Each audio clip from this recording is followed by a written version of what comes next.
Combien de temps vas-tu passer entre le jour et la nuit, les ténèbres et la lumière? Ma Bible me dit qu'il n'y a pas de commune mesure entre les ténèbres et la lumière, entre les esprits méchants et l'Esprit Saint, l'Esprit de Dieu. Il faut que tu saches choisir.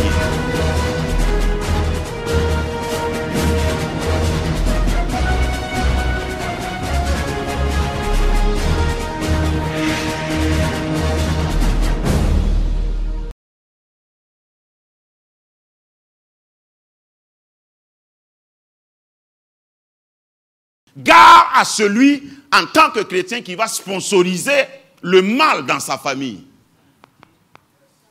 Tes enfants veulent faire quelque chose, tu sais que c'est mauvais, tu dis vraiment, les enfants d'aujourd'hui, là, comment on va faire? Bon, attention, hein, il ne faut pas exagérer.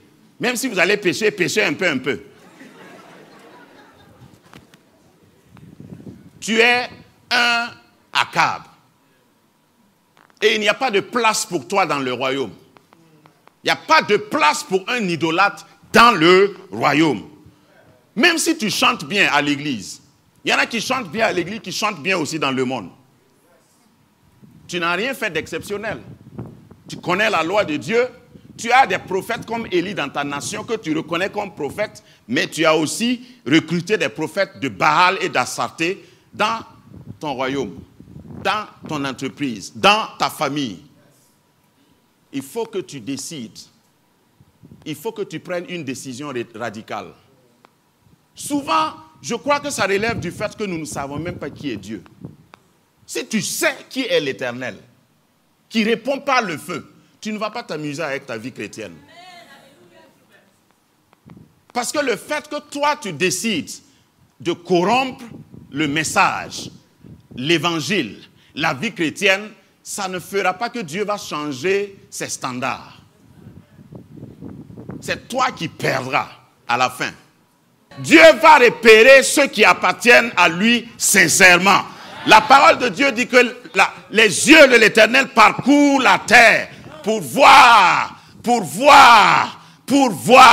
qui a un cœur entièrement à lui.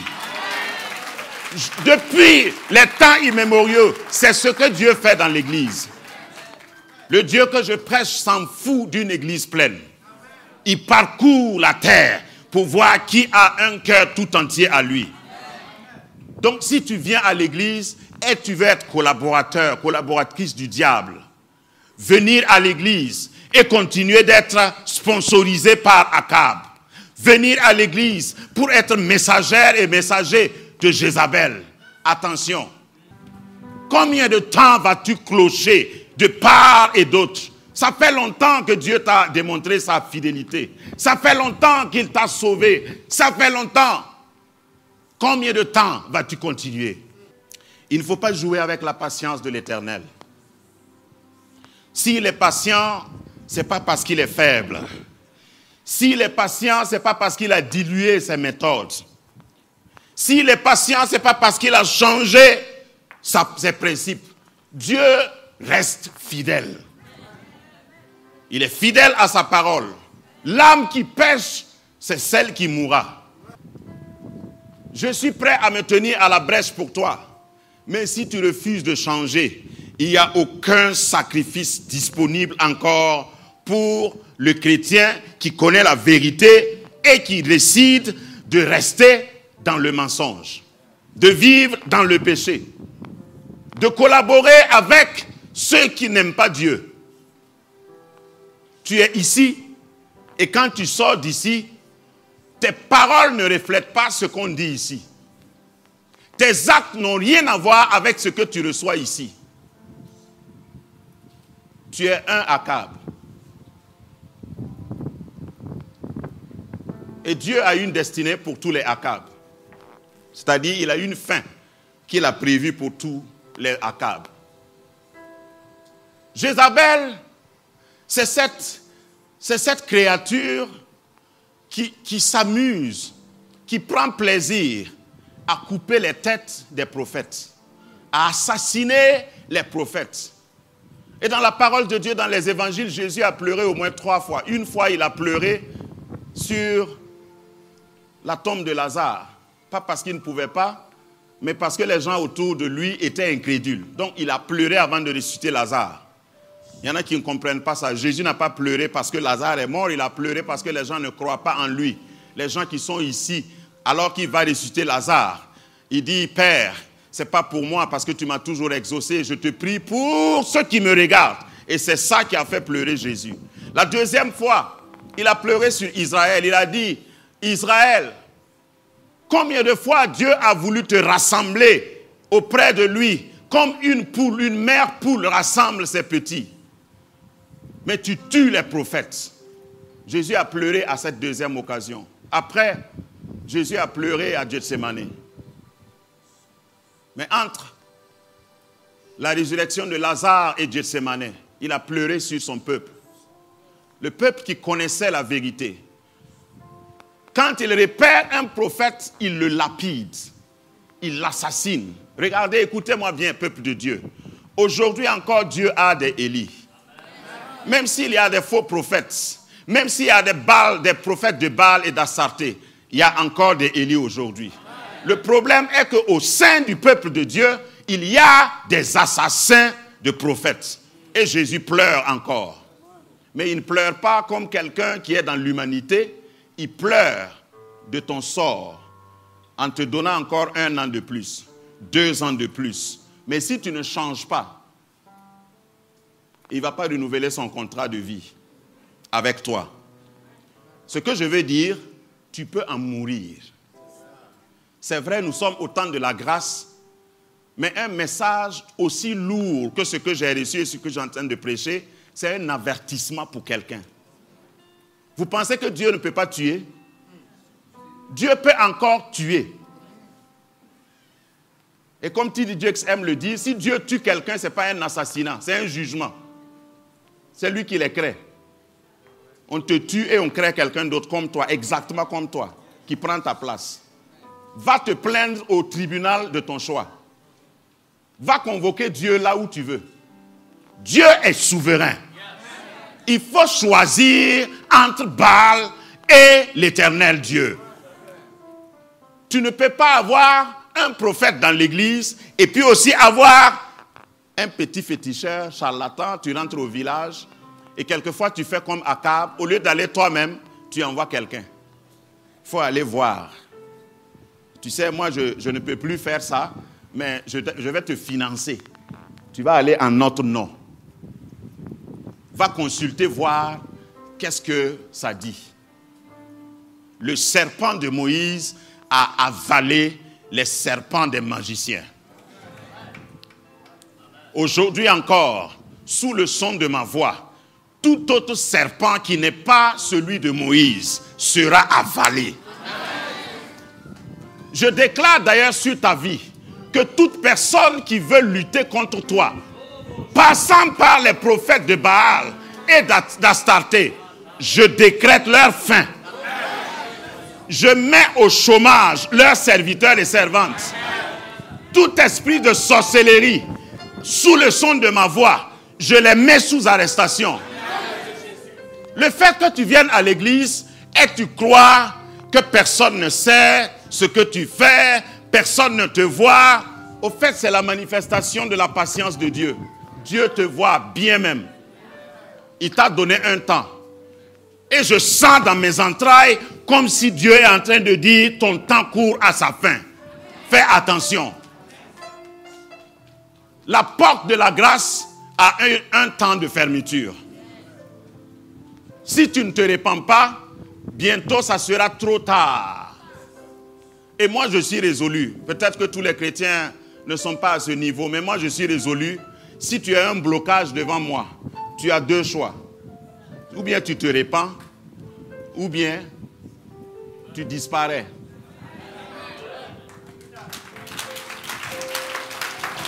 Il n'y a pas d'autre alternative. peuple de Dieu, est-ce que tu es d'accord d'être bloqué par un voisin qui cloche? Si tu t'hasardes, le mont Carmel est toujours là pour les vrais Élie. Moi, je vais aller sur le mont Carmel et je vais convoquer tout prophète. Puisque tu t'appelles prophète, je demande maintenant au Seigneur d'accomplir des signes et des prodiges dans mon ministère, parce que c'est assez. Je ne peux pas collaborer avec des gens qui ne veulent pas être sincères.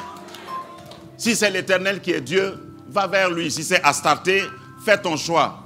Mais ne m'empêche pas d'aller là où je vais aller. Moi, j'ai déjà fait mon choix. Jézabel, parlons un peu d'elle. Asseyez-vous, merci. Parlons un peu de Jézabel avant que je finisse. Jézabel, c'est cet esprit qui décide de détruire, c'est-à-dire l'intention de faire du mal. Elle ne fait pas le mal par accident. Elle s'est professionnalisée, elle s'est spécialisée dans l'assassinat. Elle compte les prophètes, elle les repère. Elle dit, d'après que dans cette église-là, les gens prient beaucoup. On va voir ça. Tu ne verras rien. Tu ne verras que ta poussière redescendre sur toi-même. D'après que ce pasteur-là prêche violemment. D'après que lui-là, c'est le Saint-Esprit ou rien.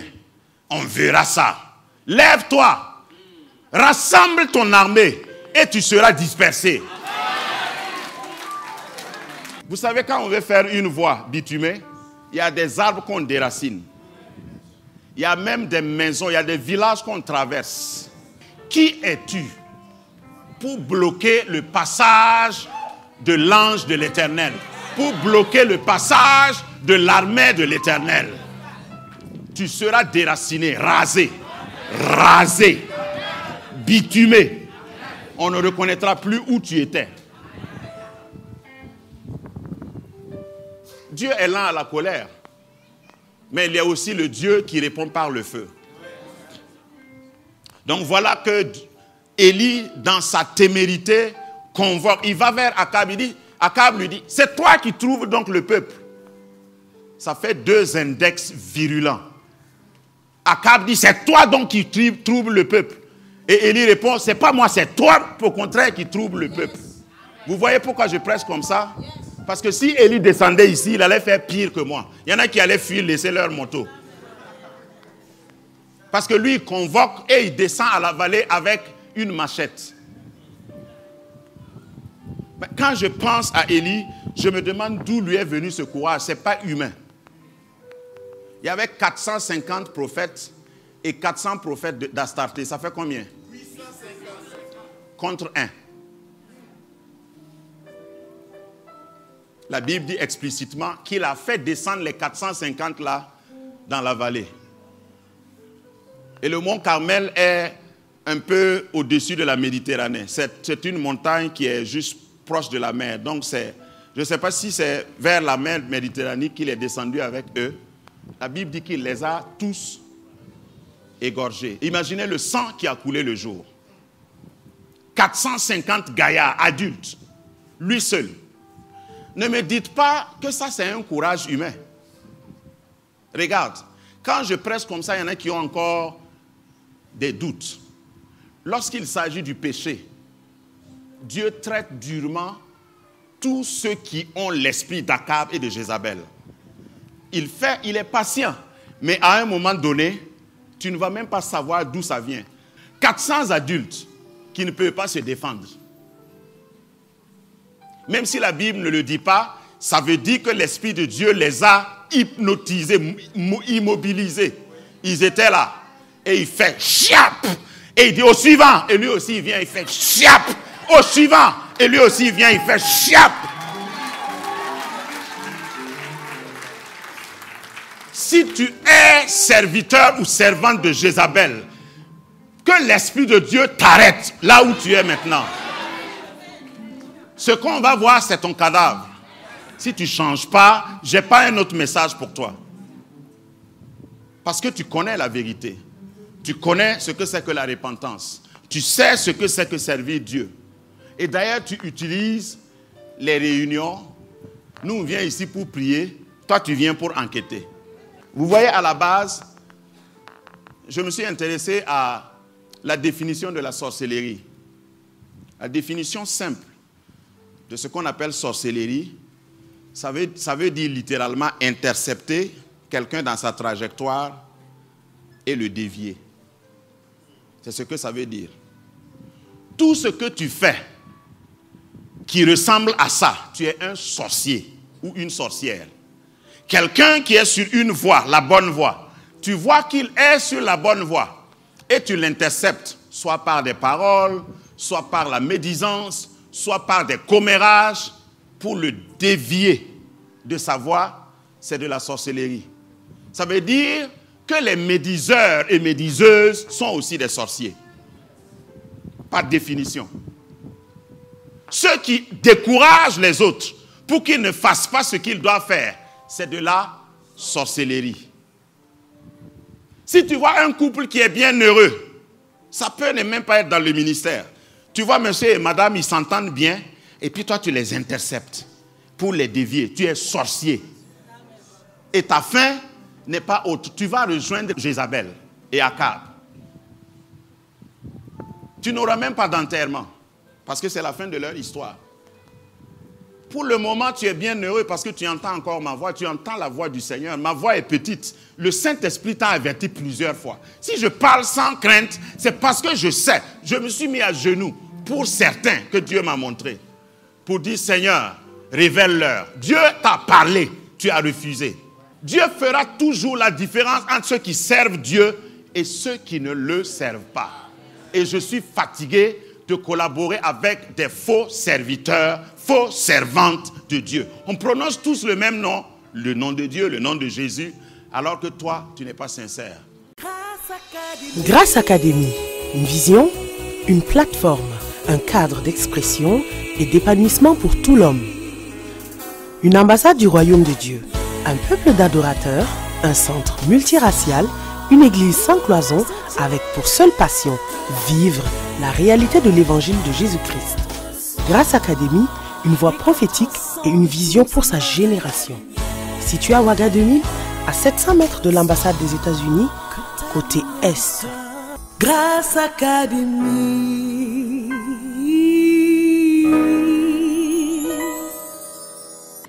Le Dieu que je sers de tout mon cœur, que tu sers de tout ton cœur, te défendra auprès des faux prophètes, des prophètes de Baal et d'Astarté. N'aie pas peur. Maintenant, c'est un mot d'encouragement pour ceux qui se tiennent comme des Élie dans leur époque. N'aie pas peur.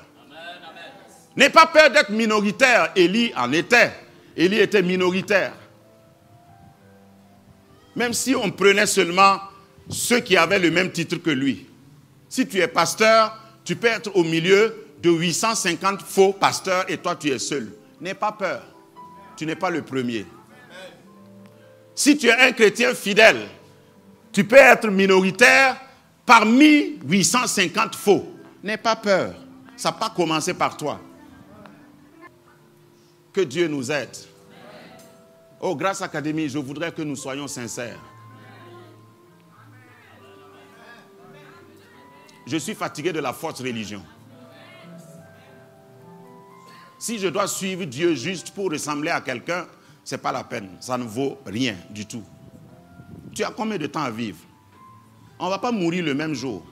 Si tu vois quelqu'un qui s'amuse avec sa foi à côté de toi, est-ce que tu sais si tu vas vivre plus longtemps que lui? Mets-toi au sérieux. Moi, j'aime les statistiques. Quand on étudie aujourd'hui les statistiques, la plupart, 95% des chrétiens qui viennent à l'église viennent seulement dimanche. Sont donc des chrétiens de dimanche. Dans la semaine, tu ne peux pas les distinguer des autres. C'est des vrais Akab. Dieu est avec nous. Amen. Dieu est avec celui qui le cherche sincèrement. Faire la compromission, sponsoriser Astarté et Baal, c'est aussi collaborer avec des gens qui sont louches. Être dans des associations bizarres. Toi-même, tu sais qu'à la base, ce n'est pas des gens qui ont une bonne moralité. Ce n'est pas des gens qui craignent l'Éternel, mais tu fais tout pour être là-bas parce que ça t'arrange. Vous savez, dans notre corporation, il faut bien qu'on se mette avec eux. Sinon, tu ne pourras pas avoir des marchés. Sinon, tu n'auras pas de faveurs. Sinon, tu vas perdre même ce que tu as.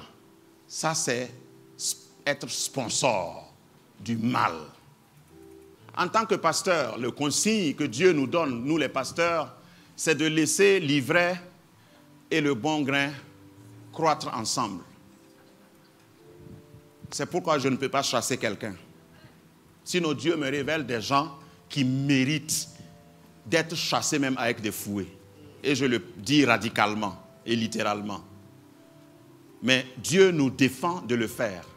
Mais ma responsabilité, c'est de faire retentir une voix pareille comme ce matin. Pour que tu saches, si tu es ivraie ce matin-là, tu sais. Je n'ai pas besoin d'appeler ton nom. Tu sais. Tu sais qui tu es. Et la grâce que Dieu fait, c'est que l'ivraie peut devenir un bon grain. Tu peux cesser d'être ivraie. Même si ta sorcellerie, tu l'as héritée de tes parents, tu peux t'en débarrasser. Quand je dis sorcellerie, c'est le summum. Même si le péché est attaché à ta famille et tu es né dedans, tu as été dédicacé au péché. Si tu connais le Christ et sa puissance, tu peux te libérer. Nous avons une équipe spéciale ici pour la délivrance. Je ne veux honnir personne. Souvent, certaines choses, ça ne dépend pas de toi. Ce n'est pas toi qui es l'initiateur. Mais dès lors que tu te rends compte et tu connais la croix, tu connais la puissance du sang, viens. Pourquoi tu vas rester dedans, jouer au camoufleur et te mélanger aux gens, faire croire que tu chantes les mêmes chants que nous? Oui. Tu danses peut-être mieux que nous? Oui. Mais tu n'es pas comme nous. Il y a une différence entre ceux qui servent le Seigneur et ceux qui ne le servent pas. Et en tout cas, nous sommes déterminés, même si nous sommes minoritaires, à continuer de servir l'Éternel. C'est à toi de choisir. Tout blocage dans ta vie va cesser. Tout démon qui a suivi tes parents. Et souvent, quand j'enseigne, les gens ne comprennent pas ce que ça veut dire. Souvent, les enseignements sur les esprits ancestraux, les malédictions. Ton père est mort ou ton aïeul est mort. C'est lui qui avait signé le contrat avec le démon. Mais le démon ne meurt pas. Et si tu ne sais pas, je te rappelle que tu portes le même nom que ton aïeul. Donc chaque fois qu'il te verra faire quelque chose, même si tu es en Christ, il rôde. C'est pourquoi on dit le diable rôde, cherchant qui il dévorera. Il y a des gens qu'il a sur sa liste, dû à ce que tes parents ont fait. Pour les gens, c'est facile. Toi, quand tu commences, c'est toujours difficile. Pourquoi? Pose-toi la question. Moi, je veux une vie pleine. Une vie pleine. Je ne veux pas vivre la foi à moitié. Les promesses qui sont dans la Bible, je les veux toutes. Je suis radical. Je vais laisser les autres là. Demande à ton voisin, tu laisses les autres là pour qui? Les autres bonnes promesses là. Tu laisses ça pour qui? Donc, si tu veux cette victoire, ce style de vie, il faut que tu sois radical. Tu ailles jusqu'à la racine. Et si Dieu révèle que ça dépend de toi, parce que ce n'est pas seulement tes arrières, grands-pères, grands-parents, souvent ça dépend de toi. Il y a quelque chose que tu as fait qui est un hôtel et ça doit être démoli. Que la grâce de Dieu te favorise. Mets-toi debout, nous allons faire quelques proclamations et terminer. Que tout hôtel dans ta vie soit déboulonné. Amen. Que toute hauteur qui dépasse et qui t'empêche de grandir soit disloquée dans ta vie. Amen. Que tout sorcier qui essaie de faire des incantations avec ton nom ou ta photo, que sa case prenne feu. Amen. Que toute personne qui a pris des renseignements sur toi, sur tes activités, sur ton ministère, sur ce que tu veux faire, sur le nom de tes enfants, en vue de t'intercepter et te dévier, soit lui-même dévié au nom de Jésus. Je rends aveugle au nom de Jésus tout œil qui te lorgne dans le but de te faire du mal. Que ceux qui sont en train de te lorgner dans ta vie estudiantine, dans ta vie professionnelle, dans ta vie maritale, que la confusion les saisisse. Qu'ils deviennent aveugles en plein midi. Que Dieu ne leur donne aucun sommeil. Et toi qui veux marcher fidèlement dans les voies de l'Éternel, que le ciel s'ouvre sur toi. Que les radars des sorciers soient brouillés et que tu n'y apparaisses jamais. Que les réseaux croisés des sorciers d'ici et des sorciers de là-bas soient coupés pour que tu puisses aller dans ton ascension, dans ton ministère.